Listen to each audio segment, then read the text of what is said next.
Hello दोस्तों, किसी भी एग्ज़ाम की प्रिपरेशन के लिए प्रीवियस ईयर क्वेश्चंस बहुत ही ज़्यादा इंपॉर्टेंट होते हैं। तो इस सेशन में हम CAIIB नवंबर 2024 में BFM का जो एग्ज़ाम हुआ था उसमें कौन से क्वेश्चंस पूछे गए थे वो देखेंगे। एंड ये क्वेश्चंस कौन से टॉपिक से हैं, किस टॉपिक से कौन सा क्वेश्चन आया है एंड कौन सा टॉपिक हमें कितना डेप्थ तक पढ़ना है, इन चीज़ों का आपको बहुत अच्छा आइडिया इस सेशन के एंड तक लग जाएगा। तो please stay tune till the end. Before moving ahead let me tell you, अगर आप लोग CAIIB एग्ज़ाम के अच्छे तरीके से प्रिपरेशन करना चाहते हैं then you should have a very fair idea of the previous year questions, most important topics and MCQs, जिसका बढ़िया PDF डॉक्यूमेंट हमने बनाया है which you can download by clicking the link given in the description. Okay, तो ये आज जो हम डिस्कस करने वाले हैं दिस इज CAIIB नवंबर 2024 में BFM का जो पेपर हुआ था उसको हम डिस्कस करने वाले हैं। ओके, तो we have prepared a wonderful previous year document and ये आपको हमारे टेलीग्राम चैनल से मिल जाएगा, वहां से आप डाउनलोड कर सकते हैं BFM का पेपर। एंड इसको हमने 3 सेक्शंस में इन क्वेश्चंस को डिवाइड किया है। पहले सेक्शन में आपको complete question along with the options क्या आए थे, sorry answer, explanation, everything is given and इसके साथ सोर्स कहाँ से ये क्वेश्चन पूछा गया है। देन सेकंड सेक्शन में कौन से टॉपिक से क्वेश्चन है, किस टाइप का क्वेश्चन है, ये दिया हुआ है। थर्ड सेक्शन में सारे जो टॉपिक्स जिनसे क्वेश्चन आए थे उनका पूरा लिस्ट दिया हुआ आपको। ठीक है, तो इस तरीके से 3 सेक्शंस के थ्रू बहुत अच्छे से आपको डिस्क्राइब किया गया है ये पूरा मोस्ट ऑफ द क्वेश्चन जो अभी हम रिकॉल कर पाए थे, राइट। तो let us begin this discussion. यहाँ मॉड्यूल ए के क्वेश्चन सबसे पहले हम देख रहे हैं। तो first question over here on the screen, which among the following statement is correct with respect to resident but not ordinarily resident. तो कोई भी NRI जो इंडिया से बाहर चला जाता है, ऐसे NRI को अगर इंडिया में रिटर्न करना होता है तो ऐसे केस में वो resident but not ordinarily resident कहलाता है for a time period of around 2 years, जब तक वो इंडिया में है। बिकॉज NRI रिटर्न कर गया बट उसका माइंड फिर चेंज हो सकता है इंडिया में, कंडीशंस ऐसे वैसे बोल के, तो इसे resident but not ordinarily resident कहा जाता है। और इसके लिए एक रेजिडेंट फॉरेन करेंसी अकाउंट जो है वो खोला जाता है। तो RFC अकाउंट में ये अपने फॉरेन करेंसी जो भी वहां से लेकर आए वो सब स्टोर करता है। ठीक है, तो इस तरीके से होता है। एंड RNOR के और भी जो है कंडीशंस है। Now let us see which of these is correct. He should be a person stayed outside India for 9 years out of at least 10 preceding financial years.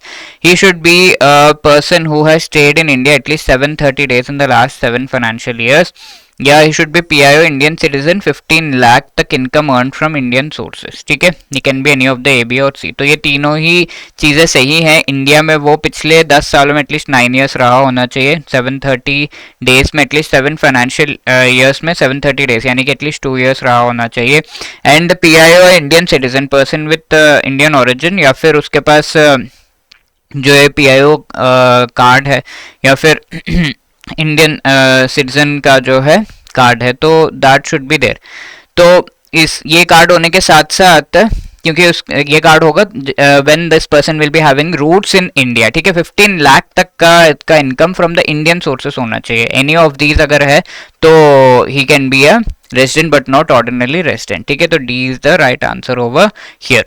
ठीक है, स्टेड इन इंडिया 120 डेज और मोर previous financial year के 365 days में, या फिर in the preceding last 4 financial years deemed resident है जिसका 15 लाख तक इनकम है, then he will be called a resident but not ordinarily resident. ठीक है, तो ये सारे कंडीशंस हमने जो है पढ़ लिया। अब next one is amount of foreign currency which a person travelling for हज पिलग्रिमेज। तो ये क्वेश्चन रिपीटेड है, बार बार पूछा जाता है। हज पिलग्रिमेज के लिए जो जा रहा है वो कितना फॉरेन करेंसी लेकर जा सकते हैं यहाँ से, वो चीज पूछी जाती है। तो फॉरेन एक्सचेंज इन फुल में भी release in the form of foreign currency notes. तो फुल अमाउंट जो है वो सर्टेन केसेस में ही रिलीज किया जाता है अगर वो सर्टेन कंट्रीज में जा रहे हैं। Foreign exchange up to cash limit specified by the Haj committee में भी रिलीज। ठीक है, तो फुल अमाउंट सर्टेन कंट्रीज में ही, for example if you go to Russia the limit for the amount that you can carry is different. ठीक है, या फिर आप जा रहे हैं टू इराक एंड सीरिया, ऐसे कंट्रीज, तो द लिमिट इज डिफरेंट। तो इस तरीके से है, बट इन जनरल जो भी लिमिट है उतना कंप्लीटली, या फिर हज कमिटी ऑफ इंडिया ने जो स्पेसिफाई किया उतना लिमिट तक अमाउंट जो है ले जा सकते हैं। तो ईदर A और B is the right answer over here. ठीक है। इसके अलावा अगर आप ईरान या रशिया ट्रैवल कर रहे हैं तो फुल मनी आप ले जा सकते हैं जितना भी चाहिए for this under the normal conditions की। आप जो capital account and current account transactions कर रहे हैं उसका जो लिमिट्स है इंडिया में उसके अंडर ले जा सकते हैं। इराक लिबिया ले जा रहे हैं तो $5,000, बाकी सारे कंट्रीज जहां भी आप हज पिलग्रिमेज के लिए जा रहे हैं तो $3,000 तक ले जा सकते हैं। Next question, which among the following is correct with respect to the foreign currency non resident banks? ठीक है, FCNR और ये एनआरआई अकाउंट से एक नया क्वेश्चन एग्जाम में आ जाता है। So we know there are 4 kinds of NRI account, NRO and NRE, ये दोनों Indian currency Indian rupee based accounts है। Then we have FCNR and resident foreign currency account and SNRR account, ठीक है, special non resident rupee account, तो ये भी रुपी based है। ये दोनों फॉरेन करेंसी बेस्ड अकाउंट्स है। तो NRE NRO जो है, NRO इज इंडियन सोर्सेज से जो पैसा आ रहा है, NRE is like external sources से जो पैसा आ रहा है वो सब इस अकाउंट में जाएगा। Foreign currency non resident account is foreign currency, कोई नॉन रेजिडेंट पर्सन है उसका foreign currency account, and then resident foreign currency account is open by a person जो इंडिया में बहुत साल बाद आया है and that person is actually wanting to stay in India. ठीक है, अब फॉरेन कंट्री छोड़ के NRI इंडिया आ गया तो रेजिडेंट, और कोई बिजनेस इंडिया में करना चाहता है टेम्पररी टाइम पीरियड के लिए तो SNRR अकाउंट ओपन किया जाता है बिजनेस इंटरेस्ट के लिए। ठीक है तो non resident FCNR related question, non-resident Indians and persons of Indian origin are permitted to open FCNR account with authorized dealer category 1 bank. Deposit may be accepted in any permissible currency. Yes, permitted credit is applicable only for opening the account. ठीक है, तो yes, all these three are correct कि आपको ये PIO NRS को ये facility दी गई है और एनी परमिसिबल करेंसी में आप ये ओपन कर सकते हैं। एंड जो क्रेडिट है, लोन वगैरह आप इसमें ले रहे हैं तो ओपनिंग के टाइम पर, यानी कि ओपनिंग के टाइम पर जो पैसा आप इसमें डालना चाहते हैं तो दैट इज एप्लीकेबल। ठीक है, वो पैसा डाला जा सकता है फॉरेन करेंसी में, लेटर ऑन ट्रांजैक्शंस किए जा सकते हैं। तो 1, 2 and 3 D is the right answer over here. ठीक है, permitted credit only for opening the account and debit would be only for closure of the account, अगर आप इससे पैसा निकालना चाहते हैं। ठीक है, और इसमें आपको interest on the deposit shall be paid 360 days to a year, compounded 180 days हो सकता है, 360 डेज में हो सकता है। नॉमिनेशन फैसिलिटी अवेलेबल है, income by way of interest, उस पर कोई इनकम टैक्स नहीं लग रहा है। ये सारी चीज़ें आपको यहाँ पर लिस्ट डाउन कर दी गई हैं related to the foreign currency non-resident account. Which among the following is correct with respect to guidelines for IFSC banking units? IBUs जो इंडिया में जैसे कौन से गाइडलाइंस है? Each eligible bank would be permitted to set up multiple IBUs in each IFSC. तो इसका मतलब क्या है? अगर आप IFSC देखें तो इंडिया में गुजरात, गिफ्ट सिटी गुजरात में स्पेशल इकोनॉमिक जोन में you will find this IFSC। तो IFSC में बैंक्स अपना एक ब्रांच ओपन कर रहे हैं तो that is called the IFSC banking unit. तो इस ब्रांच को CRR SLR जनरली उतना खास मेंटेन करने की ज़रूरत नहीं पड़ती है, इसके टैक्स रिलेटेड जो लाइबिलिटीज़ है वो कम होते हैं। एंड ईच बैंक जो इस IFSC में सिंगल IBU यूनिट को एस्टैब्लिश कर सकता है एंड बैंक के पास एटलीस्ट 20 मिलियन रुपीज़ होने चाहिए ठीक है, $, सॉरी, होने चाहिए so that it can open this particular branch in the IFSC unit. Each eligible bank would be permitted to set up multiple IBUs, तो ये तो गलत है। Eligible banks interested in setting up IBU will be required to obtain prior permission of RBI. Yes, parent bank will be required to provide minimum $20 million or equivalent in any foreign currency to its IBU, which should be maintained at all times. ठीक है, at all times आपके पास होना चाहिए। तो ये दोनों तो सही है, पहला वाला गलत है। ठीक है, तो 2 and 3 only, B should be the right answer. ठीक है, ये क्वेश्चन आता है बार बार एग्जाम में। Special non resident rupee account, जिसके बारे में मैंने आपको बता दिया, the purpose is if you are doing any business in India and उससे रुपी आपको जो है प्रॉफिट हो रहा है तो इस अकाउंट में रखिए। एंड इसके बाद मैक्सिमम टेनोर जो इसके लिए आपने अकाउंट ओपन किया हुआ है दैट इज 7 years। ठीक है, 7 years के beyond you can not do this या फिर you have to renew things. ठीक है तो ये SNRR account related different things are given. Now foreign exchange which a pilgrimage जो कि इराक जा रहा है तो वो कितना कैरी कर सकता है? तो द करेक्ट आंसर इज $5,000, जो हम ऑलरेडी देख चुके हैं in this session itself. When we deal in a market where rates for a particular currency pair are not directly available, the price for the said currency pair is obtained indirectly with the help of a dash mechanism. Directly available नहीं है, like $1 is equal to कितना 80 rupees ऐसा होगा। अब 1 great British pound is equal to 1.3 US dollar, ऐसा। तो directly great British pound and rupees का हमें पता नहीं है, तो यहाँ पर हम क्या करेंगे 1.3 इंटू 1 यूएस डॉलर, तो ये 1 यूएस डॉलर के बदले हम 80 रुपीज़ को मल्टीप्लाई कर सकते हैं ना, तो रुपीस में हमें वैल्यू आ जाएगा मल्टीप्लिकेशन का जो भी है। तो क्रिस रेट मैकेनिज्म भी इसे कहा जाता है, क्रॉस रेट मैकेनिज्म भी इसे कहा जाता है। तो B cross rate mechanism is the right answer. तो forward spot rate is this present आपका जो रेट है, लेट्स से $1 का जो कॉस्ट है 80 रुपीज़ है प्रेजेंटली, एंड फ्यूचर में ये after 3 months let's say each dollar would be around 85 rupees, तो दैट इज फॉरवर्ड रेट, ठीक है। तो क्रॉस रेट इज इस तरीके से कैलकुलेशन करके आप ये चीज फाइंड आउट करते, तो B is the right answer. Now talking about this one, eighth question, which among the following is eligible borrower for external commercial borrowing in India? ठीक है, ECB के लिए eligible borrower कौन है? All entities eligible to receive FDI, foreign direct investment, जो भी receive कर सकता है वो ECB यानी कि उसको रिसीव कर सकता है। What is this ECB? Generally जो कंपनीज इंडिया में है वो बाहर से पैसा दो तरीके से ले सकते हैं, एक तो इक्विटी हो गया, दैट इज FDI FII, ये इन्वेस्टमेंट है। तो इसमें क्या होता है, ये जो फॉरेनर्स है उनका थोड़ा स्टेक होता है कंपनी में, ठीक है, राइट्स मिल जाते हैं। अब दूसरा तरीका है कि ये लोन ले ले या फिर बॉन्ड इशू कर दे, तो ये डेट के फॉर्म में भी ले सकता है, तो that is the external commercial borrowing, ठीक है। तो इसमें सारे जो भी FDI रिसीव कर सकते हैं वो सब ECB भी रिसीव कर सकते हैं, और स्टार्टअप कंपनीज सेंट्रल गवर्नमेंट के द्वारा जो designated, they are also eligible. Port trust भी यहाँ पर ये चीज ले सकते हैं, तो 1, 2 and 3 D will be the right answer. Next question, under the LRS a person wants to remit $40,000 to USA for education purposes and the source of funds is educational loan, then what is the amount of tax collected at source if USD INR exchange rate is this one? ठीक है, तो US dollar का यहाँ पर बताया हुआ है, तो एजुकेशन लोन जो है 0.5% जनरली होता है of what ever is the amount, ठीक है। अब इसको पहले तो आपको ये मनी को रुपीस में एक्सचेंज करना है एंड उसका 0.5% लोन अमाउंट आपको कैलकुलेट करना है। तो if you see over here each US dollar is 83.90, ठीक है। तो यहाँ पर क्या कर रहे हैं ये you have to take the selling rate over here, तो दो रेट दिया हुआ है, the first one is called 83.85। ये बैंक अगर किसी करेंसी को बाय कर रहा है तो in that case it will be giving this, कहाँ बाहर से ये करेंसी आ रहे हैं, बट बैंक को इस बार ये फॉरेन करेंसी देना है, लोन वगैरह का पैसा देना है, तो ऐसे केस में सेलिंग रेट बैंक यूज करेगा 83.90, ठीक है। ये सेलिंग रेट है, तो पहले से सेलिंग रेट में कन्वर्ट किया जाए, सेलिंग रेट के थ्रू कन्वर्ट किया जाए, 33 lakhs and 56,000 ये आ रहा है। 0.5% of this would be the TCS, generally education loan के लिए इतना ही होता है, तो 16,780 is the right answer for the tax that is collected on this particular amount of money जो इंडिया से बाहर एजुकेशन लोन देने के लिए जा रहा है। तो this is the way to calculate it. Generally इस पे और टैक्स रेट्स क्या है, नॉर्मली टैक्स रेट 5% होता है if you have the pan card, अगर नहीं है तो 10% होगा, एंड लिमिट आपका 7 lakhs का है कि 7 lakhs से ऊपर ही आप अगर ट्रांजैक्शन कर रहे हैं then you will be required to pay the tax, ठीक है। तो यहाँ पर अगर हम देखें तो ये जो अमाउंट है इस पर हमने एजुकेशन लोन वाला टैक्स 0.5% वो कैलकुलेट किया है, तो this would be the right answer.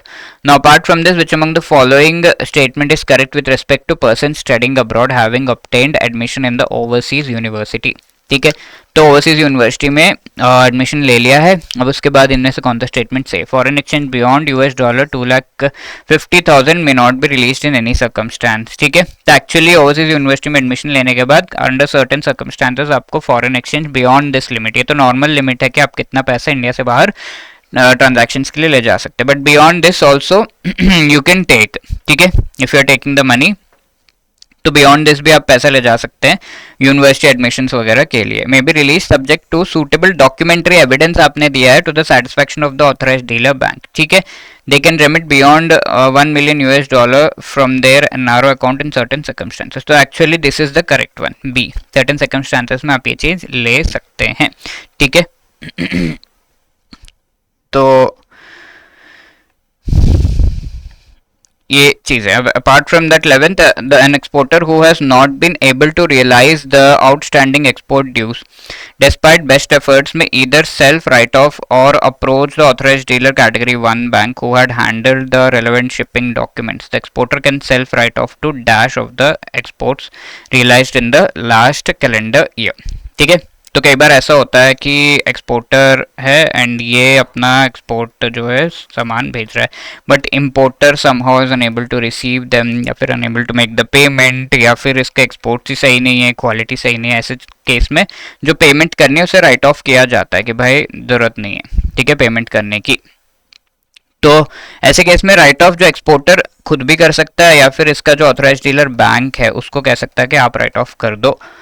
तो खुद right of, self write of कितना कर सकता है, कितना परसेंटेज तक का जो इनवॉइस का अमाउंट है वो राइट ऑफ किया जा सकता है? तो द आंसर इज 5%। ठीक है, 5% तक का खुद राइट ऑफ कर सकता है। एंड अपार्ट फ्रॉम दैट अगर वो SEZ में है तो 10% तक कर सकता है, और ऑथराइज डीलर बैंक कर रहा है तो 10% तक का इनवॉइस वैल्यू को राइट ऑफ किया जा सकता है, यानी कि पेमेंट करने की जरूरत नहीं है, बट 5% तक का आप पेमेंट नहीं करेंगे, बाकी पैसा आपको देना है, ऐसा। ठीक है, पेरेंट बैंक अगर IFSC यूनिट एस्टैब्लिश कर रहे, ऑलरेडी वी हैव सीन, उसको कितना अमाउंट मेंटेन करना होता है, $20 मिलियन या उसका इक्विवेलेंट फॉरेन करेंसी में they have to maintain. Which among the following statement is correct with respect to non resident NRE and the non resident ordinary rupee account opened and maintained by NRIs? ठीक है, तो NRE account includes remittance from abroad by way of cheques, draft, transfer from another non resident account. ठीक है, तो NRE account में क्या क्या आता है? तो वी नो NRO अकाउंट में इंडिया में जो भी सोर्सेज से आपको इनकम आ रहा है that will be stored. NRE account में एक्सटर्नली इंडिया से बाहर जो पैसे आ रहे हैं वो स्टोर होते हैं। तो NRE includes remittance from abroad by way of cheque, draft और transfer from another non resident account. ठीक है, recurring and term deposit accounts can be opened for a minimum period of 5 years. When a resident becomes non-resident, his domestic rupee account has to be redesignated as NRO based on the request received from the prospective NRI. ठीक है, तो NRE account में क्या है? वे of cheque, draft और transfer from another non resident account, ये किया जा सकता है, ये कहा जा रहा है, तो वो किया जा सकता है। Recurring and term deposit account can be opened for a minimum period of 5 years। ठीक है, तो NRE अकाउंट अगर हम देखें, it can be open for a minimum period of 1 year। ठीक है, NRE अकाउंट में RD और ये टाइम डिपॉजिट्स अगर ओपन करें, मिनिमम पीरियड कितना है? 1 year का, नॉट 5 years। ठीक है, non resident domestic rupee account has to be redesignated as NRO based on the request. अगर वो NRE बाहर आ गया है, NRI जो इंडिया में वापस आ गया है, तो बाहर कंट्री से उसको आपको पेमेंट आएगा नहीं, तो उसको हम NRO अकाउंट में कन्वर्ट कर सकते हैं on the request. Yes, C is right, because ये सेकंड वाला गलत है, बाकी दोनों यहाँ पर सही हैं। ठीक है, तो that is the thing. No apart from that we have large exporters of diamond. तो विदाउट ऑप्शन क्वेश्चन आया था, diamonds can open diamond dollar account with more than 1 authorised dealer with the maximum dash account. Diamond dealers जो India में है वो काफ़ी अच्छा काम करते हैं, बिकॉज इंडिया में रॉ डायमंड्स आते हैं एंड वो पॉलिश होकर इंडिया से बाहर जाते हैं। ठीक है, तो ये डायमंड का बिजनेस बहुत लोग करते हैं इंडिया में। तो डायमंड का बिजनेस जो लोग कर रहे हैं उनको बहुत सारे अकाउंट के ट्रांजैक्शंस फॉरेन करेंसी वगैरह मेंटेन करना होता है, तो इनका एक foreign currency based account that is diamond dollar account open किया जाता है। तो मैक्सिमम 5 अकाउंट्स ओपन कर सकते हैं, राइट?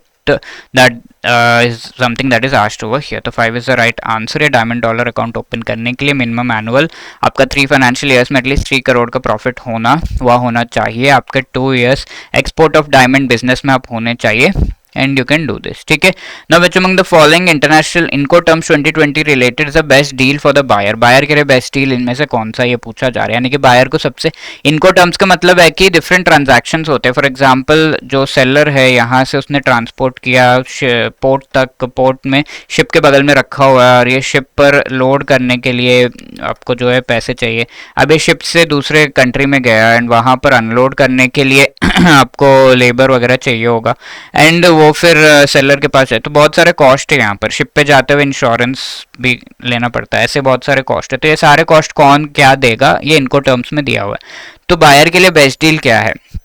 बायर को लीस्ट पेमेंट कब करनी पड़ती है? एक्स वर्क, CFR, CIF या DDP। ठीक है, तो एक्चुअली DDP ये जो है बायर के लिए लीस्ट पेमेंट है, एक्सवर्क्स में बायर सबसे ज़्यादा जो है पेमेंट करेगा। तो यहाँ पर you can see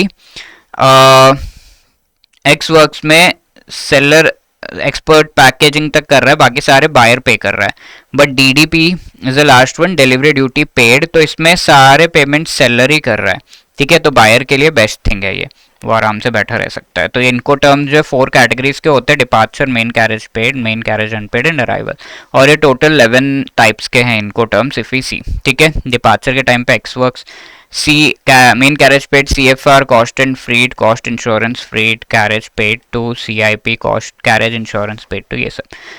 main carriage unpaid, foreign free carrier, free alongside ship, free on board, इस तरीके के जो हैं यहाँ पर डिफरेंट टाइप्स ऑफ इनको टर्म्स है। DAT delivery, delivered at terminal, delivered at place, unloaded, delivery, delivered duty paid, ये सब डिफरेंट टाइप्स ऑफ इनको टर्म्स है, वे different types of rates are paid. अब ये फॉरवर्ड रेट के बारे में हम डिफरेंट वीडियोस में भी डिस्कस कर चुके हैं, कैसे कैलकुलेट किया जाता है forward contract. Let's say 3 months from now आप एक कॉन्ट्रैक्ट कर रहे हैं एंड उसके लिए अगर आप एक रेट कैलकुलेट कर रहे हैं, आज का है $1 के ऊपर, सॉरी 80 रुपीज़, बट इसमें थोड़ा क्योंकि डॉलर के सामने रुपी डेप्रिशिएट करेगा, इसकी वैल्यू कम होते जाएगी, तो 5 रुपीज़ और लेट से ऐड हो गया एंड 3 मंथ्स के बाद $1 is being sold at 85 rupees. So this will be the forward rate, this is the present spot rate, ठीक है। इस पर थोड़ा प्रीमियम ऐड हो जाता है, तो ये ठीक है। Forward rate is calculated spot rate पे फॉरवर्ड प्रीमियम ऐड करके, so C should be the right answer. Clear है। अब इसके अलावा which among the following is the regulator of the IFSC, तो IFSC के लिए एक खुद का रेगुलेटर है, बिकॉज IFSC एक ऐसा यूनिट है जहां पर आपको पेंशन, इंश्योरेंस, बैंक, सारे कंपनीज देखने को मिल जाएंगे। तो इनके लिए एक यूनिफाइड रेगुलेटर बनाया गया खुद का, पहले SEBI RBI इंडिविजुअली रेगुलेट करते थे इन यूनिट्स को, बट एक यूनिफाइड रेगुलेटर अब बना दिया गया IFSC A, ठीक है। तो C is the right answer. Now in case of which among the following currencies are quoted as indirect rates, because दो भी करेंसीज इंटरनेशनली उतना ज़्यादा अप्रूव्ड नहीं है, या फिर डॉलर के अलावा बाकी जो करेंसीज है उनको इंटरनेशनली इनडायरेक्टली कोट किया जाता है, बिकॉज रुपी तो डॉलर में इजीली कन्वर्ट होता है, बाकी करेंसीज में नहीं होता। तो रुपी को पहले डॉलर में कन्वर्ट करो देन बाकी करेंसीज में, तो that is why rupee indirectly quote किया जाता है। डायरेक्ट कोट इज लाइक अब बाहर का करेंसी उसके सामने अपना करेंसी कितना है, ठीक है। इनडायरेक्ट कोट इज अपना करेंसी $100 पे, बाहर का करेंसी ग्रेट ब्रिटिश पाउंड कितना है, तो इस तरीके से, ठीक है। That is indirect quote. तो ये चीज़ great British pound, euro, Australian dollars, New Zealand dollars, चारों पे ही होता है, बिकॉज नॉर्मल डॉलर जो है वो सबसे ज़्यादा रुपी कन्वर्शन उसमें किया जाता है। तो इनडायरेक्ट रेट्स इन सभी पे कोट होता है, ठीक है। डायरेक्ट रेट $1 पे रुपी कितना है, इनडायरेक्ट रेट इज रुपीज़ पे 100 रुपीज़ पे कितने US है, ये इनडायरेक्ट कोट होता है। तो इनडायरेक्ट कोट मोस्टली डॉलर के अलावा बाकी पे होता है। Indian and foreign banks intending to set up IFSC banking unit and IFSC are required to obtain licence from home, ठीक है। बैंक अगर सेटअप करना है तो you have to take the licence from the which entity, you have to take the license from IFSCA because that is the sole entity, regulating entity over there. बाकी facts भी आपको IFSC से related, ये banking unit से related दिए हुए हैं। Which among the following is correct with respect to exchange earners foreign currency account, ठीक है। Resident persons, companies and firms can open this exchange earners foreign. तो जनरली इंडिया में different people है जो फॉरेन करेंसी में deal कर रहे हैं या एक्सपोर्ट्स कर रहे हैं, तो उन्हें फॉरेन करेंसी का प्रॉफिट हो रहा है, तो they will store this money in the exchange earners foreign currency account, इस तरीके से। जो कंपनीज रेजिडेंट पर्सन है EFC account for the purpose of transacting foreign exchange business, ये कर सकते हैं। पहली बात, every recipient of foreign exchange is allowed to exercise the option of retaining 100% of the amount in a foreign currency account with an authorised dealer, ठीक है। तो यहाँ पर दोनों ही चीजें सही हैं, that is why C both 1 and 2 would be the right answer. EFC account कोई भी इंडिया में ओपन कर सकता है, 100% जो अमाउंट है वो उसमें रिटेन कर सकते हैं।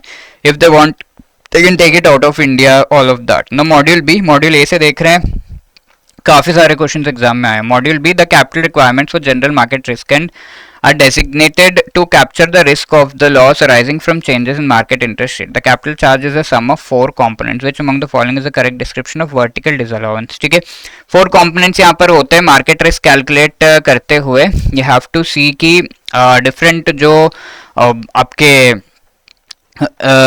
लोन्स एंड डिपॉजिट्स वगैरह हैं, डिफरेंट काइंड्स ऑफ इन्वेस्टमेंट्स आपने जो किए हैं उस पर लॉन्ग एंड शॉर्ट पोजीशन आपको देना है, किस पे आपको पॉजिटिव जो है इनकम हो रहा है, किस पे आपको negative income you have to pay to someone, ठीक है। तो इस तरीके से, तो this one is long position, ये शॉर्ट पोजीशन कहा जाता है। इनका आपको पहले तो नेट पोजीशन देखना होगा कि कितना है पहला कंपोनेंट।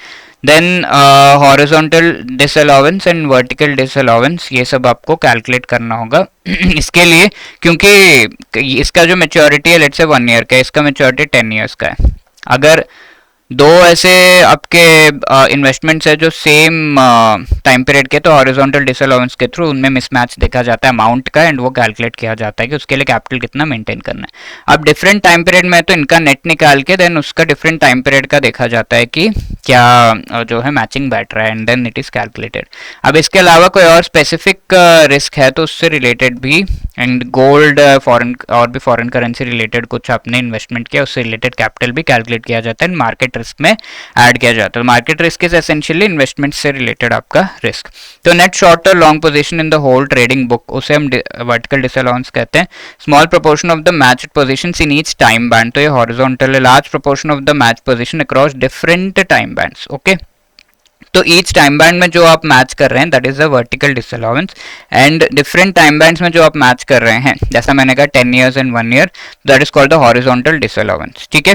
तो इस तरीके small position of matched positions in each time band, उसे vertical disallowance. Large proportion of matched positions across different time bands, तो हॉरिजॉन्टल डिसअलाउंस है। And net charge of options wherever appropriate, ये सब भी ऐड होता है। जनरल मार्केट रिस्क इन चारों का एक मिश्रण है। Leverage ratio as per RBI, तो लिवरेज रेशियो इज दैट कि आपका रिस्क वेटेड एसेट इतना है और उसके ऊपर कैपिटल कितना मेंटेन कर रहे हैं, ठीक है। तो दिस इज रिक्वायर्ड, ठीक, राइट। तो कितना आपको कैपिटल मेंटेन करना है over the risky assets that you have, इस तरीके से। तो लिवरेज रेशियो आरबीआई ने जो डोमेस्टिक सिस्टमैटिकली इंपॉर्टेंट बैंक्स उनके लिए कितना सेटअप किया है, तो 4.5%, जनरली ये 3% है, बट आरबीआई ने इनके लिए, क्योंकि डोमेस्टिक सिस्टमैटिकली इंपॉर्टेंट बैंक्स है, तो now stand 4% for the DSIBs and 3.5% for the other banks, ठीक है। currently Indian banks operating at a leverage ratio of 4.5, तो वो कितना मेंटेन कर रहे हैं, 4% मैंडेटेड है बट 4.5 वो जो है मेंटेन करते हैं, ओके। तो the correct answer is 4%, what is mandated is asked as per RBI, तो 4% is the mandated, B should be the right answer. Then net stable funding ratio related incorrect statement पूछा हुआ है, तो these are the liquidity standards that you need to maintain, ठीक है। Liquidity coverage ratio, short term के लिए आपको liquidity maintain करना है। नेट स्टेबल फंडिंग रेशियो, इसके लॉन्ग टर्म के लिए लिक्विड मनी आपके पास कितना अवेलेबल है। तो लिक्विडिटी कवरेज रेशियो इसकी 30 डेज के अंदर अंदर आपको कितना लिक्विड फंड्स का रिक्वायरमेंट होगा, उस कितना आप इकट्ठा कर रहे हो। And net stable funding ratio इसकी required stable funding for the long term, and आपके पास कितना अवेलेबल स्टेबल फंडिंग है वो, ठीक है। ये value should be greater than और equal to 100% in both the cases, right. तो NSFR objective is to ensure that banks maintain stable funding profile in relation to the composition of their assets and off-balance sheet activities. Yes, determined as percentage of total demand and time liabilities of the bank. ठीक है, यहाँ पर incorrect पूछा हुआ है, demand and time liability नहीं, available stable funding and required stable funding का ratio. Net stable funding ratio increases over reliance on short term wholesale funding, short term नहीं लॉन्ग टर्म, ठीक है। तो that is why B, 2 and 3 are the incorrect statements, right. तो that is the thing. Now moving ahead, which among the following is correct with respect to counter cyclical capital buffer. तो different kinds of capital maintain करना पड़ता है as per basal norms. First pillar, ठीक है, first pillar is capital maintenance से related. Second pillar supervisory जो setup है उससे related. Third pillar is banks disclosure कैसे कर रहे हैं so that supervision can be done. तो कैपिटल मेंटेनेंस में there are different kinds, like tier 1 capital has to be maintain. अब इसका कितना परसेंटेज है that you have to remember. Also have to know कि एडिशनल टायर 1 कैपिटल कितना है। You should also no कि टायर 2 कैपिटल कितना है। देन इसके साथ साथ काउंटर साइक्लिक कैपिटल बफर का कैपिटल कितना है, ये सब आपको पता होना चाहिए, ओके। सो टायर 1, टायर 2, एडिशनल टायर 1 ये सब मिला के 9% कैपिटल इंडिया में मेंटेन करना है। And counter cyclical capital buffer जो है 2.5%। So in total 11.5% capital has to be maintain, ठीक है। तो काउंटर साइक्लिक कैपिटल बफर का जो ये कैपिटल मेंटेन करना है उसके बारे में पूछा हुआ है। It requires bank to build up a buffer of capital. तो इसका मतलब काउंटर साइक्लिक का मतलब है जब बैंक का गुड टाइम है उस टाइम पे बहुत अच्छा प्रॉफिट होता है तो वो पैसा जमा करो, और बैड टाइम में ये वाला पैसा जो जमा किया उसको यूज करो। तो दैट इज द थिंग, ठीक है। may be used to maintain flow of credit to the real or needy sector in difficult times. Yes, credit to GDP gap shall be the main indicator in the CCB, and amount of this is 0 to 2.5% of the total risk weighted assets ratio. Absolutely. So 1, 2 and 3 is the right answer over here. पूरा framework इससे related सारा कुछ मैंने आपको बता दिया, ठीक है। Now apart from that Greece crisis of 2007-8, तो ऑल्दो बहुत क्लियर मेंशन हमारे बुक में है नहीं इसका, ग्रीस क्राइसिस एक्चुअली है क्या, ये चीज पूछा जा रहा है। Since Greece is a country away from different countries even from India, तो we can say this is an example of a country risk, ठीक है। कंट्री रिस्क बेसिस इसका मतलब है लेटेस्ट से आपके assets and liabilities different interest rate से जुड़े हुए हैं, तो ये इंक्रीज ये 10% है, ये 5% है। ऐसे केस में ये लेट से डिक्रीज हो गया टू 8%, ये इंक्रीज हो गया to 7%। So both of these are changing, so that is why we can say कि इसमें जो है there will be a difference, and because of which your net interest income is going to vary, right? तो that is something which is a basis risk. Country risk is different, एक और country में आपने कुछ investment किया और वो country में लेट से वॉर शुरू हो गया, तो ऐसे केस में आपका पैसा डूब गया, that is a country risk. तो Greece crisis was an example for this country risk. वहाँ पर ग्रीस फाइनेंशियल, यहाँ पर यूरोपियन यूनियन में ये सारा डाला गया एंड ऑब्वियसली उसमें लॉस हो गया सभी को। The asset liability management committee के बारे में पूछा हुआ है, इनमें से किसके लिए वो एक्चुअली रिस्पॉन्सिबल है। तो asset liability management committee will actually manage your assets and liabilities and liquidity related कई बार इसे जोड़ा जाता है। रिस्क टॉलरेंस और limit set by the board, उसको एडहियर कर रहे हैं या नहीं, कितना रिस्क है, कितना आप डिपॉजिट ले रहे हैं, कितना लोन दे रहे हैं, ये सारी चीज़ें, उनका जो टाइम बैंड्स है एंड मैच्योरिटी अमाउंट्स है, इनको भी ध्यान में रखकर आपको सारी चीज़ें करनी है। Implementing liquidity risk management strategy, ठीक है। तो दोनों ही चीज़ें actually asset management liability committee के मेन रिक्वायरमेंट्स है। Which among following risk is not included in definition of operational risk, तो ये बहुत इंपॉर्टेंट है। ऑपरेशनल रिस्क मेनली 2 रीजन से होता है, एक तो कि जो पीपल हैं उनका ह्यूमन रिसोर्स की गलती से, ठीक है, या तो गलती या तो wantingly they are doing something wrong कि आपको लॉस हो रहा है, या प्रोसेसेस में गलती हो जाती है एंड उससे कुछ लॉस होता है, that is the operational risk. BCBS ने इसे फॉर्मली डिफाइन किया है एंड उस डेफिनेशन में स्ट्रैटेजिक एंड रेपुटेशनल रिस्क को इंक्लूड नहीं किया है, ठीक है। स्ट्रैटेजिक रिस्क की स्ट्रैटेजीज में इशू, रेपुटेशन रिस्क आपका रेपुटेशन डाउन हो रहा है because of certain reasons as a bank, तो which is not included strategic risk, ठीक है। 28 if we see which among the following model risk का एक इंपॉर्टेंट स्टेटमेंट है। मॉडल रिस्क इज आपने एक मॉडल डेवलप किया सो एज टू सी कि किस तरीके से आपके प्रोसेसेस चलेंगे, बट वो मॉडल सही नहीं है, अजम्पशंस इसमें सही नहीं है, या फिर उसका डिलीवरेबल जो आउटपुट है वो सही नहीं है, तो you have to change with the feedback, you have to change this particular model, तो ये मॉडल रिस्क हो गया। Is defined as a gap between value predicted through model and the value observed, obviously occurs incorrect assumption की वजह से yes, errors of statistical techniques yes. 1, 2 and 3 model risk एकदम clear है, समझ में आ रहा है। 29 which of these is related to volatility, तो जनरली किसी भी आपने इन्वेस्टमेंट किया तो उसका जो प्रॉफिट है इस तरीके से कई बार होता है, ठीक है, तो there is some positive upside and negative downside, तो दोनों चीज़ों को जो देखता है, दोनों चीज़ों को मिनिमम रखने का जो कोशिश करता है, that is called volatility. But volatility में जब आप ये नेगेटिव डाउन साइड को कम करेंगे पॉजिटिव अपसाइड भी कम हो जाता है, that is the volatility. Is possible to combine sensitivity of target variables with the instability of the underlying parameters, ठीक है, जो वेरिएबल्स की वजह से ये वेरी कर रहा है, ठीक है, तो उनको टारगेट करना, उनको मॉनिटर करना एंड उसके वजह उनको जो है स्टेबल कंडीशन में लेकर आना। Common statistical measure of dispersion है around the average of any random variable, ठीक है, तो एवरेज ये है, इसके ऊपर नीचे ये एवरेज है, इसके ऊपर नीचे कितना जा रहा है, तो yes obviously volatility is both of this, both 1 and 2, ये लॉस असेस करने में हेल्प करता है। And if you see generally volatility over a time period t, daily volatility into square root of that time period, let's say 64 days में कितना volatility है, तो इसके लिए square root of 64 into daily basis पे 3 है, तो इन दोनों को मल्टीप्लाई करना होगा, 24% का वोलेटिलिटी आपको यहाँ पे देखने को मिल रहा है, इस तरीके का कुछ calculation. Which of these is component of tyre 2 और सप्लीमेंट्री कैपिटल, ठीक है, तो tyre 1 is the most liquid, tyre 2 is less liquid. Equity and disclose reserves, undisclosed reserves, asset revaluation reserves, ठीक है, तो यहाँ पर 2 and 3 only, undisclosed undisclosed reserves and asset revaluation reserves जो इसका पार्ट है, राइट। तो टायर 1 और कोर कैपिटल में आपको इक्विटी एंड डिस्क्लोज रिजर्व्स होंगे जो कि एक्चुअली वेरी लिक्विड है। सप्लीमेंट्री में undisclosed and asset revaluation reserve जो है वो होंगे जिनके बारे में आपको प्रेजेंटली पता नहीं या फ्यूचर में पता चलेगा। बेसिस रिस्क में ऑलरेडी बता चुका हूँ। Let's read the statements which are correct we have to pick. Risk that the interest rate of different asset liability of balance sheet items में vary in different magnitude, yes. Degree of basis risk is fairly high in respect of banks, yes. Variation in the market interest rate causes net interest income to expand, the banks have experienced favorable basis shifts, yes। तो कई बार ऐसा होता है कि basis risk ऐसा है कि आपको एसेट्स पर जो है इंक्रीज हो रहा है एंड लायबिलिटी पे इंटरेस्ट रेट डिक्रीज हो रहा है, तो ये फेवरेबल है, आपको प्रॉफिट देने वाला बेसिस वेरिएशन है। तो all the three are correct, so D 1, 2 and 3 would be the right answer. Next, number of components in enterprise wide risk management.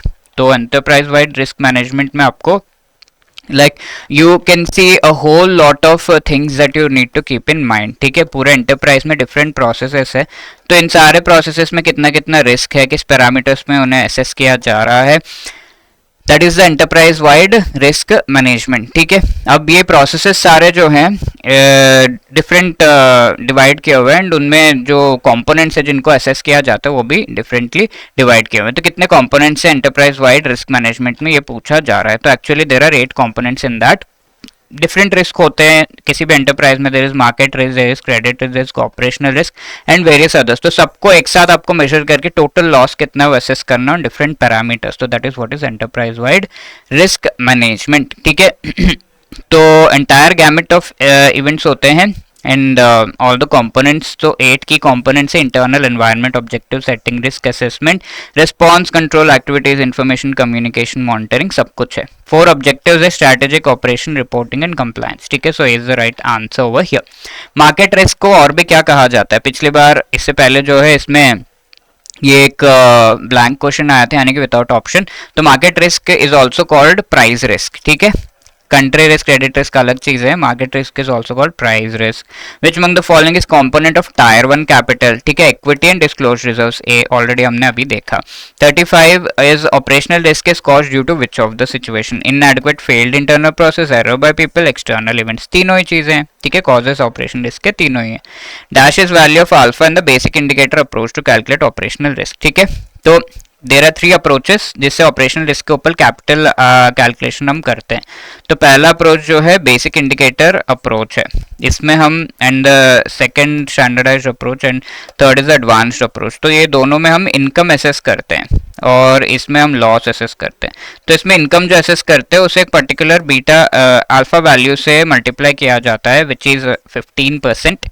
उसको हम कैपिटल मेंटेन करते हैं क्योंकि इतना परसेंट वेरिएशन जो इनकम में हो सकता है एंड उतना कैपिटल मेंटेन करके हम बिकॉज ऑफ ऑपरेशनल रिस्क के वेरिएशन होगा वो देखते हैं। देन सेकेंड जो स्टैंडर्डाइज मेथड है उसमें हम 8 जो है बिजनेस एक्टिविटीज जो बैंक के उसमें डिवाइड करके फिर ईच का एक बीटा वैल्यू से मल्टीप्लाई करके विल बी कैलकुलेटिंग कि कितना कैपिटल मेंटेन करना है। बट यहाँ पर टोटल इनकम कैलकुलेट करके उसका 15% you have to calculate for this thing, ठीक है। तो alpha value a compulsory company has availed a loan of 50 million 5 years के लिए which is utilised to provide a loan of $15 million term loan for 10 years। This is example of which among the following, ठीक है। तो इसने पैसे लिए और आगे दिए, ठीक है। तो यहाँ पे 50 मिलियन 5 years के लिए एंड 15 मिलियन 10 years के लिए दिया हुआ है। तो यहाँ पर क्या हो रहा है, आपका ऑब्वियसली एक गैप क्रिएट हो रहा है between the asset and liability. Asset 10 years के बाद आएगा बट लायबिलिटी पे आपको 5 years पे पेमेंट करना है, ठीक है। तो obviously this is a mistake that is done. तो गैप रिस्क है। लिक्विडिटी रिस्क ऑब्वियसली इसमें अगर आप पेमेंट नहीं कर पाए तो लिक्विडिटी रिस्क क्रिएट होगा। इंटरेस्ट रेट ऊपर नीचे वेरी कर जाए तो इंटरेस्ट रेट रिस्क है। मार्केट रिस्क की इसकी यहाँ पर जो इंटरेस्ट रेट है वो प्रॉपर आपको मिल नहीं रहा, then you will be going for the market risk. Market parameters में वेरिएशन, ठीक है। तो सारे रिस्क इससे related everything I have mention.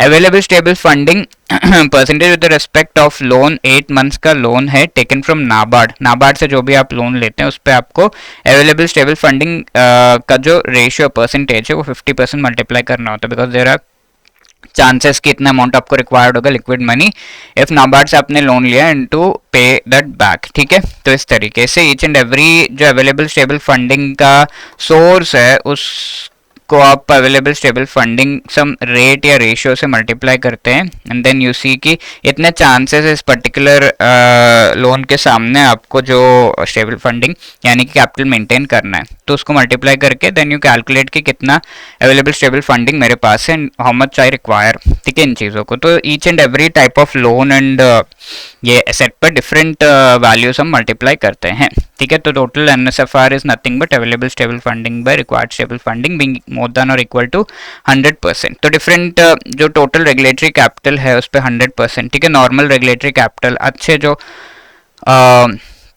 less than 1 year and capital instruments effective residual maturity of 1 year or more than 1 year, तो ये stable है ज़्यादा टाइम के लिए अगर हमारे पास है। Stable non monetary less than 1 year है तो 95% मल्टीप्लिकेशन हम करेंगे। नाबार्ड या इस तरीके से अदर सोर्सेस अगर आप लोन वगैरह ले रहे हैं तो 50% multiplication is to be done. Funding with residual maturity less than 1 year. ठीक है, now apart from this industry average for stock ratio core deposit to total assets, तो डिफरेंट स्टॉक रेशियोज है विच एसेस के आपके पास कितना liquid money available है at the present. ठीक है, स्टॉक एंड फ्लो अप्रोच होता है, स्टॉक इज प्रेजेंटली कितना है, फ्लो अप्रोच इसकी कितना आ रहा है जा रहा है, ये अमाउंट्स को देखकर हम कैलकुलेट करते हैं कितना लिक्विड मनी हमारे पास है। तो कोर डिपॉजिट हमारा मेन डिपॉजिट है which is for the long term हमारे पास अवेलेबल है, बहुत सालों बाद वापस पेमेंट करना है 1 ईयर से ज़्यादा। Total asset is adding all the asset, इनका रेशियो अगर हम लेकर आए तो इंडस्ट्रियल एवरेज कितना है, तो 50% एटलीस्ट कोर डिपॉजिट हमारे पास होना चाहिए to fund the total assets. ठीक है, तो ऐसे डिफरेंट है values like volatile liabilities by minus temporary asset, earning asset by temporary asset. Volatile liabilities less than 1 year and quickly ये जो है आपको पेमेंट करना है। टेम्पररी एसेट्स आर के लेस देन 1 ईयर है, ऐसे आपके पास ये एसेट्स अवेलेबल हैं। अर्निंग एसेट्स आर के आपने अर्न करके एसेट लेकर आए हैं, temporary assets. Core deposit the main deposit bye total asset, इसका इंडस्ट्री एवरेज 50 है। लोन मैंडेटरी एसएलआर ये सब ऐसे पैसे जो फंसे हुए हैं आपके बाय टोटल एसेट, तो ये भी 80 है, ये कम होना चाहिए। और fixed deposit by core deposit ratio 150, तो temporary asset by total asset 40 is percentage industrial average and इसका 60 and volatile liability by total asset is also 60। ठीक है, इनका डेफिनेशन भी आपको दिया हुआ है and this is how you calculate which among the following statement is correct with respect to liquidity risk tolerance. ठीक है, कितना टॉलरेंस सेट किया जाता है, तो generally board of director liquidity risk related tolerance limit set करता है कि इससे ज़्यादा लिक्विडिटी रिस्क नहीं होना चाहिए। Bank should have an explicit liquidity risk tolerance set by the board of directors. Yes, risk tolerance में आल्सो भी expressed in terms of minimum survival, कि कितना हम सर्वाइव कर सकते हैं लिक्विडिटी रिस्क को। तो C1 and 2 both 1 and 2 is the right answer over here, both statement सही है। In a bank, liquidity coverage ratio maintained is 110%, LCR is 110% and total net cash outflow is 550 crore, ये net cash outflow है। High quality, तो HQLA high quality liquid asset जो maintain किया गया है वो यहाँ पर आपको कैलकुलेट करना है for dash close for 30 days. तो ये और ये मल्टीप्लाई होंगे and you will be getting the answer है 605 crore rupees that is being maintain. तो विदाउट ऑप्शन आंसर था ये। तो हाई क्वालिटी लिक्विड एसेट जो बैंक ने मेंटेन किया है और 30 डेज का नेट कैश फ्लो इतना है एंड आपका जो LCR लिक्विडिटी कवरेज रेशियो 110% है, 100 से ज़्यादा, तो 605 crore rupees is something that you have maintain. इसको सॉल्व करके you will get net stable funding ratio यहाँ पर दिया हुआ है। अवेलेबल स्टेबल फंडिंग ये है 375 crore and required stable funding is 325, तो कितना परसेंटेज है, परसेंटेज निकालेंगे 115% आपको आएगा। ठीक है, तो this is how we calculate as per RBI master direction dated 24 सितंबर 2021 सिक्योरिटाइजेशन बैंक सिक्योरिटाइजेशन इनसे रिलेटेड मिनिमम रिटेंशन रेशियो। अगर कोई बैंक जो है SPV को अपना लोन्स दे रहा है एंड उससे सिक्योरिटाइजेशन करवा रहा है, तो बैंक खुद थोड़े लोन्स को रिटेन करेगा ताकि इस पर जो वेरिएशन आ रहा है उसका इफेक्ट इन लोन्स पे ना हो। ठीक है, उसका इफेक्ट इस बैंक को भी हो एंड बैंक में feel it and may not let go all the things. ठीक है, तो इस पर सिक्योरिटी इशू कर दिया और बैंक ने छोड़ दिया, भूल गया उसको, नहीं, it has to retain something ताकि उसको भी फीलिंग रहे कि हाँ मेरे पास भी ये लोन का थोड़ा अमाउंट है, तो आई हैव टू सी कि इसका जो रिकवरी है वो सही तरीके से हो रहा है। तो minimum retention of loans with original maturity of 20 months और लेस, उसके लिए कितना है ये पूछा जा रहा है, तो 5% तक minimum you have to retain. ठीक है, 24 मंथ से ज़्यादा है तो 10% रिटेन करना है। रेजिडेंशियल मॉर्गेज बैक्ड सिक्योरिटीज़ हैं यानी कि होम लोन रिलेटेड सिक्योरिटीज़ है तो 5% book value you have to retain. ठीक है ना। Module C minimum and maximum ranges for CRR क्या था पहले, ठीक है। तो सीआरआर पहले 3 to 20% मेंटेन करना रहता था एंड 25 to 40% एसएलआर का रेशियो था टिल 2006। अब ये सारे जो है लिमिट्स हटा दिए गए, ओनली मैक्सिमम एसएलआर लिमिट है। तो प्रेजेंटली सीआरआर जो है that is why it is less than that, ठीक है। तो what is the right answer? 3 and 20, 25 and 40% minimum maximum rates यहाँ पे दिए हुए हैं। Which of these is correct with respect to certificate of deposit? Certificate of deposit क्या है? आपको normally करंट अकाउंट पे 0% इंटरेस्ट, सेविंग्स अकाउंट पे you are getting 2 to 3% interest, you are getting FD RD पे 6 to 8% interest. And if you see इससे ज्यादा अगर आपको रेट ऑफ इंटरेस्ट चाहिए तो सर्टिफिकेट ऑफ डिपॉजिट, बट इसमें आपका पैसा लॉक इन हो जाता है for some time period, 7 days to 1 year तक का टाइम पीरियड होता है। एंड इसमें 5 लाख रुपीज मिनिमम आपको पैसे डालने होते हैं। Certificate of deposit cooperative bank issue नहीं कर सकते, remaining all can issue. Unlike a deposit receipt, CD is negotiable instrument, generally bears interest rate higher than the regular deposit of the bank. Yes, CD is meant primarily high net worth individuals, minimum deposit 5 lakh डालना पड़ता है। Yes, period of maturity over here is 7 days to 1 year। Yes, ठीक है, all the 3 statements are correct, 1, 2 and 3, D will be the right answer. Now, apart from that, we also have the question buyback period for commercial paper। ठीक है, commercial paper is short term का जो bonds issue किया जाता है by the companies, तो generally ये 30 days का buyback period, 30 days return policy जैसा होता है वो। सीडी पे बायबैक पीरियड कितना है? Can anyone tell me? Do let me know in the comment section, ठीक है। Now here we have next question, funds borrowed by bank under call money option required to be repaid dash. ठीक है, mostly call money पे next day पे repayment आपको करना है। Notice money है तो 2 to 14 days का टाइम है, टर्म मनी है तो 364 days तक का टाइम आपको मिलता है। तो on the next working day you have to repay that money is the right answer. 48 time period for notice money market कितना है? You know very well, 2 to 14 days, अभी मैंने आपको बताया, B is the right answer. Now cash management bills non standard discounted instruments होते हैं, तो generally government के द्वारा इश्यूड जो बिल्स है वो शॉर्ट टर्म के लिए अगर हम देखें तो लेस देन 90 days होगा तो that is called cash management bill, and greater than 90 days होगा तो उसे हम टी बिल कहते हैं। टी बिल के जो शॉर्ट टर्म का होता है 90 days से लेके 364 days, तो 90 days का है, 182 days का है एंड 364 days का ट्रेजरी बिल होता है। अब लॉन्ग टर्म के होते हैं उन्हें हम गवर्नमेंट सिक्योरिटी कहते हैं। ठीक है, 1 to 40 years का टाइम पीरियड इनका रहेगा। तो इस तरीके से पूछा जा रहा है कि सीएमबी क्या है, तो लेस देन 91 days का टाइम पीरियड इनका होता है। ठीक है, the next question is which among the following is the conditions which the authorized dealer category 1 bank has to fulfill। Trading clearing दोनों मेंबर्स बनना चाहते हैं तो बैंक को कुछ कंडीशंस फुलफिल करना है अगर वो फॉरेन करेंसी रिलेटेड एक्सचेंजेस में पार्टिसिपेट करना चाहते हैं। Minimum net worth 500 crore, 15% CRAR they have to maintain. ठीक है, capital to risk weighted asset ratio generally India में 9% मेंटेन करना होता है बैंक को, but they have to maintain 15 और अबव। एनपीए 3% से कम होना चाहिए, प्रीवियस 3 years में प्रॉफिट हुआ होना चाहिए। तो ऑल द 4 थिंग्स यहाँ पर अगर हम देखें 1, 3 and 4 only is the right answer. Second one is actually 10% CRAR, not 15%। ठीक है, that is where that is wrong, remaining all are correct. ना मॉड्यूल डी में कुछ क्वेश्चंस, ऑल द क्वेश्चंस काफी आए थे but we could recollect these and we have coming up with that. Which among the following is the best method to assess the profit for making investment in a business. तो return on asset आप बस देख रहे हैं, इतना asset पे मैंने खर्चा किया, इतना रिटर्न आ रहा है। इक्विटीज, इतना इक्विटी में पैसा डाला, इतना वापस आ रहा है, but we are not considering the risk over here. Risk की वजह से जो लॉस की प्रोबेबिलिटी वो नहीं देख रहे, तो you have to calculate risk adjusted return on capital, then only it is the best way to measure कि कितना प्रॉफिट होगा। तो C is the right answer. ठीक है, now this one, in an arrangement of advances under consortium arrangement of banks given to entities where the remittances by the borrower under consortium lending arrangements are pooled with one bank। ठीक है, consortium में ये होता है कि एक bank है, उसे किसी और को लोन देना है, तो लेट्स से 1 लाख रुपीस का देना है, तो ये बैंक 10,000 दे पा रहा है, बाकी 90,000 दूसरे बैंक से ये कलेक्ट करता है। अब कई बार क्या होता है, with the bank receives remittance not parting with the others, the account will be treated as. अगर ये बैंक को पैसा रिसीव हो गया, बाकी सबको दे ही नहीं रहा है, तो ऐसे में इसको हम एनपीए घोषित कर देंगे, तो नॉन परफॉर्मिंग एसेट इसे कहा जाता है। C is the right answer. ठीक है, which among the following is correct definition of provisioning coverage ratio. ठीक है, तो it is the ratio of provisioning to the gross non performing, कितना भी नॉन परफॉर्मिंग एसेट आपके पास है उसके ऊपर कितना प्रोविजन आपने मेंटेन किया है, ठीक है। ये प्रोविजनिंग कवरेज रेशियो होता है, जनरली 70% या उससे ज्यादा होना चाहिए प्रोविजनिंग कवरेज रेशियो, ये चीज कहा जाता है फॉर द इंडियन बैंक्स, ठीक है। Apart from that which among these is non performing asset? Short duration crops के लिए तो डिफरेंट क्रॉप्स को जो लोन दिया जाता है, क्रॉप जो ऑब्वियसली फार्मर्स को दिया जाता है with respect to the crop loan, crops तो क्रॉप लोन कहते हैं। तो क्रॉप लोन अगर शॉर्ट ड्यूरेशन के क्रॉप्स है तो ये 6 मंथ्स में मैच्योर हो जाते हैं। तो ऐसे में एटलीस्ट 1 ईयर ऐसा कुछ वेट किया जाता है बिफोर डिफॉल्ट, ठीक है, बिफोर डिक्लेयरिंग इट एनपीए।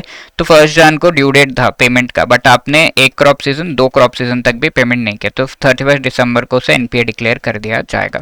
ऐसे लॉन्ग ड्यूरेशन क्रॉप है तो एटलीस्ट 1 ईयर का होता है ये, लेट्स से। तो ऐसे में 1 जन to 1 full duration of the crop wait किया जाता है and then it is declared NPA, ठीक है, 1 full season of the crop. तो short duration crop 1 crop season, तो ये तो गलत है, 1 क्रॉप सीजन नहीं 2 क्रॉप सीजन वेट किया जाता है। एंड लॉन्ग ड्यूरेशन क्रॉप्स में 2 क्रॉप सीजन, ये भी गलत है। Respect of derivative transaction overdue positive mark to mark ratio remain unpaid for 2 months from the specified due date for the payment, ठीक है। तो यहाँ पर अगर हम देखें डेरिवेटिव्स में 90 डेज तक अगर आप पेमेंट नहीं करते हैं then it is considered to be NPA. Similarly credit card के भी 90 डेज होता है, उसके बाद एनपीए डिक्लेयर कर दिया जाता है। तो ऊपर में जो भी दिया हुआ है इनमें से कोई भी सही नहीं है, तो D none of the above is the right answer. Which among the following is accelerated provisioning on standard substandard unsecured asset which have remained up to 6 months and non-performing? Non-performing के फॉर्म में 6 months तक रहा है, ठीक है। Accelerated provisioning ratio का मतलब होता है अगर कोई ऐसा एसेट है एनपीए 6 मंथ्स तक रहा और सब स्टैंडर्ड है, इसके सामने आप कोलेटरल मेंटेन कर रहे हैं तो 15% नॉर्मल प्रोविजनिंग है। बट अगर आपने इसका इंफॉर्मेशन आगे नहीं दिया, if you have not given the information to CRI LC, इसको इंफॉर्मेशन देना होता है तो आपको accelerated provisioning extra amount maintain करना होता है प्रोविजनिंग का। तो सब स्टैंडर्ड अनसिक्योर्ड है 6 मंथ्स तक तो, और 25% आपने नॉर्मली मेंटेन किया हुआ है प्रोविजनिंग, 25% ही है।